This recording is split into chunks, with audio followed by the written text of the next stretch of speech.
This is the Neighborhood Preservation Committee meeting to discuss the home funds.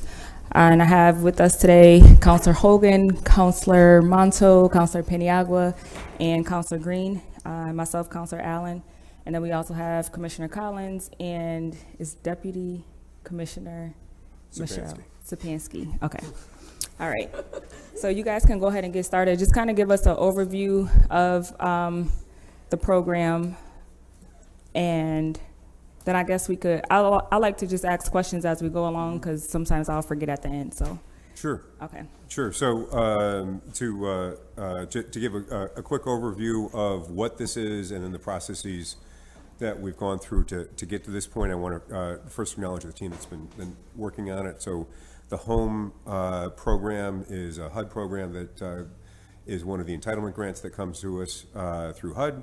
We have Diane Sherwood is the person that's been managing Home Dollars for many, many years for us, so she was instrumental in this. The home ARP funds, and we'll get into this a little bit more, the rules around this are a combination really of what we see through the home program and what we also see through the Emergency Solutions Grant program.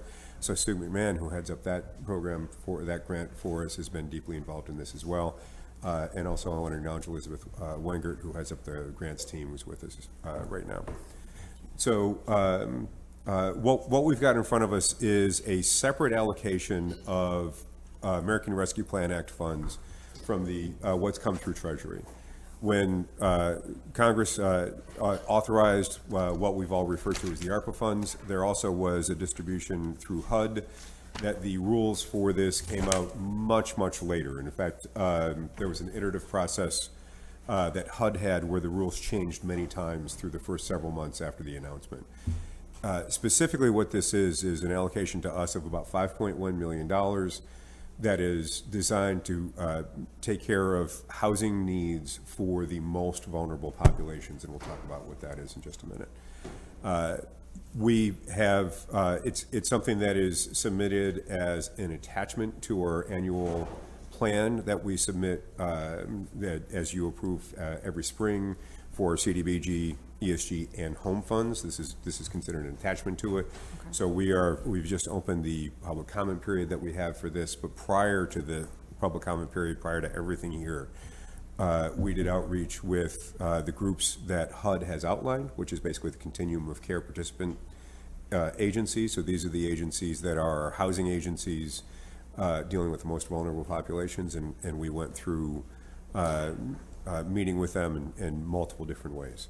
So I just laid a lot out there. I can get into the process next, but before I do, I just wanted to pause and see if there's any questions so far. So I do have a question. So for next year, this money is going to be added to it. It's not like a separate process. So it's not like we're going to do like this $5 million now and then the original money that we usually do every year, that's separate. So this is going to be added to it, but you're only going to be able to use it for, just from reading it, a certain area, correct? So yeah, you're correct, Counselor. Okay. So this money is, while the plan will be attached to the existing plan that we've submitted, that you all approved in the spring.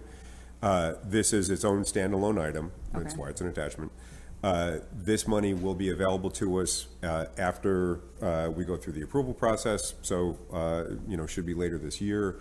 And because of the fact that it's largely money for construction, there's the expectation that it takes a long time to be able to put this out there. So we're not contracting to support services, we're contracting for bricks and mortar. Gotcha. So where ARPA funds, the traditional ARPA funds through Treasury are available to us through, we can spend them down through December 31st of 2026.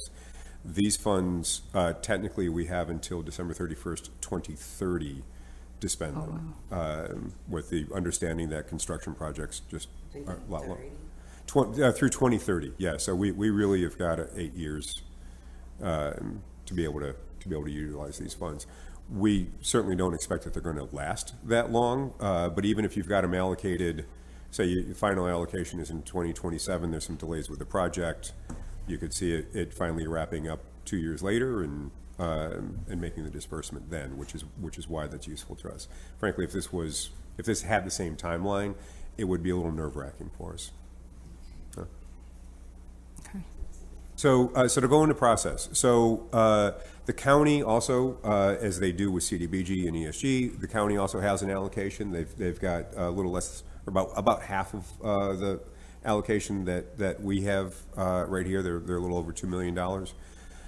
We worked in partnership with the county to do our outreach. So we created a survey.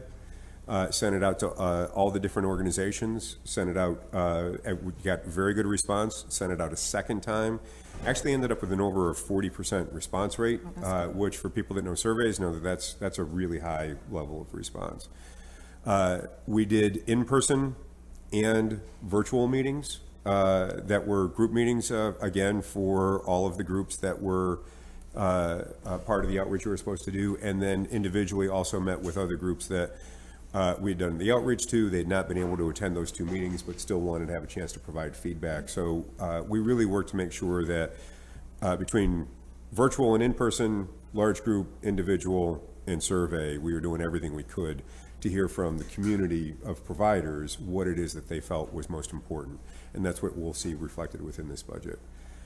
What was reassuring for us is that what we know to be true about the housing situations from what we see through constituent feedback, what we hear from you all as you reach out to us, code enforcement, neighborhood planning, matched what we were hearing with from the providers. So no real surprises one way or another.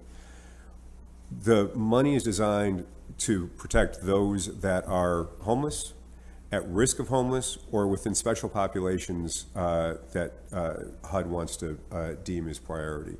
Those include victims of domestic violence, human trafficking, veterans, and other special populations like that. That's laid out within the plan. On Friday, we emailed, that went live, so we emailed you the link to be able to download it, see on the website as well. So we're targeted in a way that is much stricter than what typical home dollars are, which is another reason we're grateful for being able to have the wide range of, the long calendar, really, to make sure that this money is used properly. What we found is not only do you have those populations, but then you've got a specific set of uses, and you'll see within the budget that's in front of you what those uses are that are allowable uses. There's a traditional set for admin, making sure that we're able to staff this up to do good work with the money. But then reading down from the top, supportive services, while there's absolutely a need for that, what the providers were telling us is that there's a lot of other places to receive funding for the supportive services. And so this one-time shot that could be used for creating housing, that was not something that was a high priority for us to put money into. The capacity. So one thing that we did here, and we also felt very strongly about, is there are smaller agencies that are really connected to a lot of these populations that are getting into housing that we feel would be in a position to, they've come to us around development. We think that they're probably in a position to start doing some stuff. If they put forward a project that we deemed would be eligible for home ARP funding, this is a chance for us to make sure that also we could put a little money in on a capacity building side to make sure that they really do have the ability to utilize it correctly. So when you say small non-for-profit, what kind of budget are we talking about? Like, So, up to what? so good question. I would say it's going to be less the budget, because budgets can really, especially when you're doing construction, budgets can really vary wildly depending on a construction project. I think it's more if we're talking smaller agency, handful, maybe a dozen employees that are looking to be able to grow in this space in a way that we also believe from what they're able to present to us that they're ready to grow into this space. That's the type of agency that we'd be looking to be able to support. And when you say like grow into the space, meaning like these are, I don't want to use any names specifically, but like a small nonprofit housing agency that is going into developing. Is that what you're saying? So it could be a small. So yes, that's absolutely one possibility. Mm-hmm. Another possibility is agencies that are small, maybe doing some housing now, but they haven't done this They haven't been accessing federal funds before. But so it would this be is a for new way. construction, though. But it would be for construction. Okay. Correct. Yeah. So the idea is create some space within that organization through some capacity building dollars to make sure that they can use the construction funds appropriately. Okay.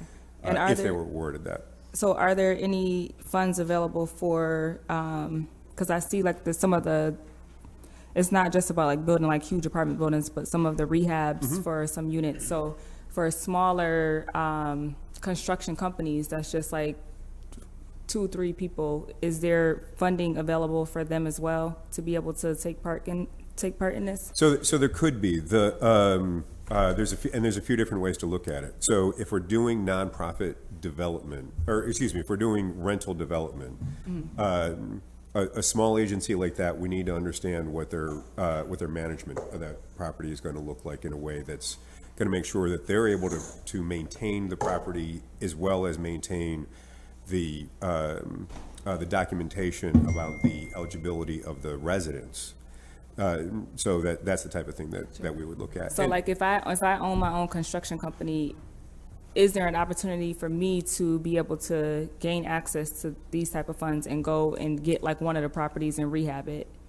So this is development dollars that is going to have a long-term tie to keeping the unit affordable. Okay. So if you're a construction company, you're going to access this one of two ways. One, you're either going to go into development, so you're doing the full budget on it, and you're either going to manage it yourself or have a management partner, but you would need to be able to demonstrate that between you or the partner, you've got the ability to meet the HUD requirements that exist on maintaining eligibility of the resident. Okay. Or you're going to access it through, as a subcontractor on as somebody else's project. Got you. So the other. How do you measure that? I mean, long-term ties, how long, I mean. So we have a as you can imagine, developers regularly coming to us, hey, I've got an idea, this is what I'd like to be able to do.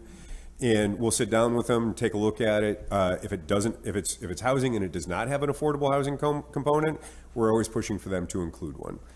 If it is affordable housing, then we're looking to make sure that through our standard evaluation process, through what they, because they've got to do an application to be able to access any of this funding, we're able to make sure that they've either done this type of work before, they've got a track record, or if they don't, that they're partnering with someone that does. The other thing to think about with this, home dollars are really never the only dollars into a project. They are partnered with a lot of other dollars that will typically have much tighter restrictions on that. So for instance, if you're getting money, if you're getting money through New York State as part of the project, that has more restrictive, then that's what it's going to be. Sure. Also, this timeline that we're talking about, there's going to be people 3 years from now that are agencies that are going to come forward 3 years from now that we're not hearing from right now. That may also be a good fit for the capacity building part of it. So then if you continue on down the budget, as far as what else was possible, acquisition and development of non-congregate shelters. So think about if there's a vacant hotel we wanted to buy and turn that into housing. That's one of the possible uses for it. We were not hearing from the community that is highest, best use of this money. If that were the type of thing that, there was a big call for it and a big project later, then we would look at adjusting the budget down the road. I wish I was there because I would have told y'all, let's do the Sears building on Salina Street. So that would likely take all of this money. Tenant-based rental assistance. This is one where I thought we had a really healthy discussion with the provider. So tenant-based rental assistance means we're able to look forward for, say, up to a year in being able to supplement someone's rent. The challenge here, though, is that doesn't do anything to adjust their rent or to permanently keep them in from becoming housing vulnerable, because once this money's gone, their rent's going to be, as we know, higher even than it is now, but nothing about their income has changed. So it delays rather than corrects the issue around their housing vulnerability. And so there was really what we really heard from the community was the way that you address this is to make more affordable housing units available. And so that's why you see the bulk of this money going into rehab and construction of new units to come online. Michael, when you talk about the housing survey, I'm pretty interested in that. Yeah. The service providers provided the information to make up the survey? No, we made up the survey based on what was within the home ARP guidelines of what we needed, what information HUD required us to. The service providers were the main respondents to the survey. They were The yes. service providers, based on the anecdotal information they get from the people they provide the service to? No, that would be off of the point in time data. That's basically census data. These are the. I'm wondering where they got the basic factual information to be part of the survey. Did they do it themselves, or they just look up some How did they get the survey? demographic data that was available? As far as who we sent the survey to, No, I mean, we've talked about this housing survey. Like, ideally, you'd want to find out how many people need housing, affordable housing in the city of Syracuse. How do we garner that information? It's a combination of a number of things. So as Commissioner Collins mentioned, so there's a number of federal data sets that are mandated that the members of the continuum of care, all of those different agencies, that they use to identify what those different needs are. So based on kind of their actual service delivery data, right now there's roughly 1,300 individuals that were identified to be at risk of homelessness due to lack of income. There's a smaller number of those that are actually on what's called the coordinated entry list, or their kind of priority list, that are the hardest to house individuals because they meet any number of metrics. But the reason I think that that particular body is surveyed is because of their membership within the continuum of care, which is a federal designation, that they provide certain types of services, and essentially through the process of delivering those services, that's where they have the expertise to be commenting on kind of what the needs are. So that's the main basis that we base everything on? Correct, yes. For But the that survey, information. and the survey was also made available to members of the public that attended any of the public meetings that we had on it. Okay. Okay. what other questions can we? And that's generally the information that we wanted to put out in front of you. And Counselor, to that point, the survey is summarized within the report itself. So what we sent around on Friday, you're able to access the questions and the responses to that. So continuum of care is the focus of the whole survey or a fraction of the survey? That was the body of individuals that was primarily surveyed, and that was kind of going through the process of figuring out what the allocation looks like. And that is defined by HUD.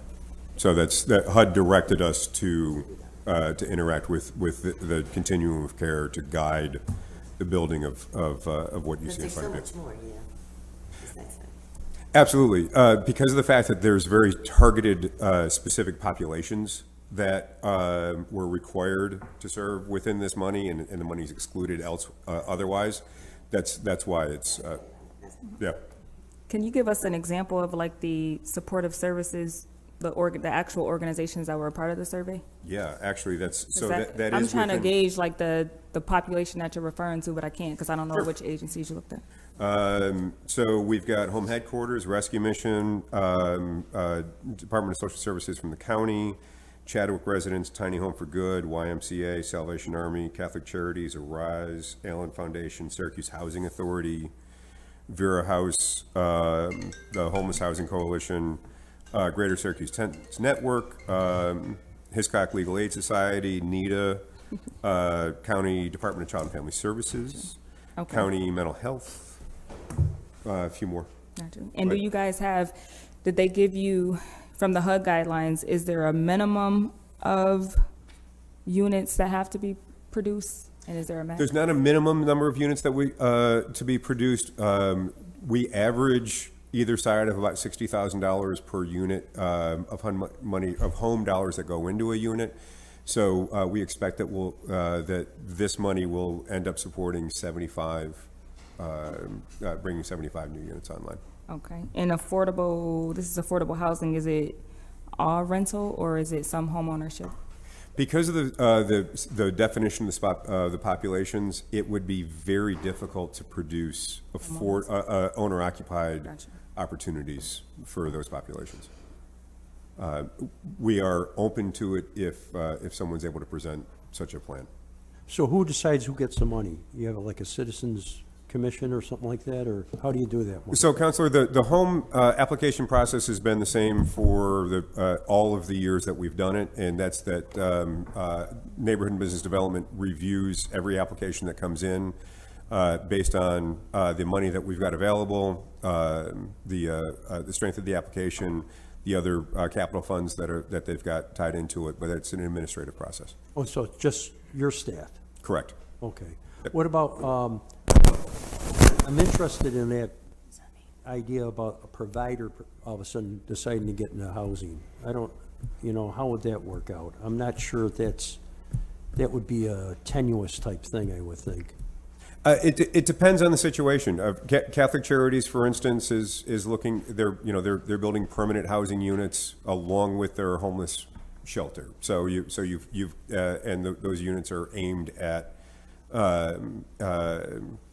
I believe they're aimed at frail elderly that are at risk of homelessness. So it's just to give you an example that's in front of us right now. The main thing that we're thinking about is there an agency that is interested in getting into this space that through their application process they're able to demonstrate to us that they are now positioned to be able to do this work well. We want to make sure that they're fully positioned to make sure that the money is used exactly how it's supposed to be used, not just now, but their ability to maintain the reporting on the going forward on the management. Okay, and if there's any locations that are being discussed, you'll let the members of the council? Oh, sure, yeah. Okay. So question, you said there's 75 new units you anticipate?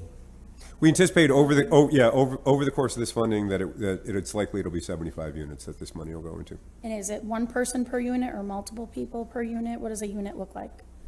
So it depends on the project.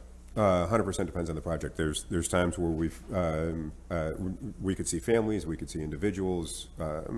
It depends on the special population. A lot of times, those that are fleeing domestic violence, a lot of times it's a mother and child or children. So you've got a couple bedrooms for those. Completely depends on what comes in front of us. Procedurally, how would it work? Would different projects come before the council to approve? So procedurally, the way it works is that application comes to us for the home dollars, us being Neighborhood and Business Development.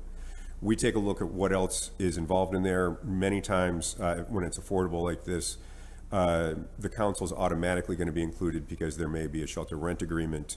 There may be something related to zoning. The home dollars itself, it's fully administrative. But from an overall project, you're not going to do a project with just home dollars. You're going to be using other public dollars as well. So they're going to have to grab money from other entities.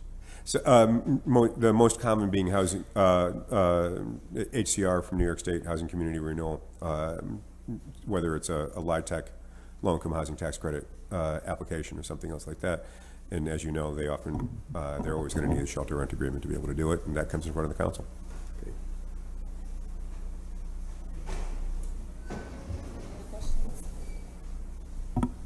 No? Okay. Any closing statements? No, I'm just thrilled about the unique opportunity to be able to, I mean, we're talking about 75 new units that we never would have had the money to do at a time when we all know it's more needed than we've ever had. Right. I think that old guy's doing a pretty good job in the White House, that is. The old guy. I appreciate you looking at me and just said the old guy, Counselor. I looked at him. I was like, wait, what? Is that third person over there? All right. Thank Well, you, thank you everyone. very much. I appreciate your time and your information. Thanks. All right, thanks.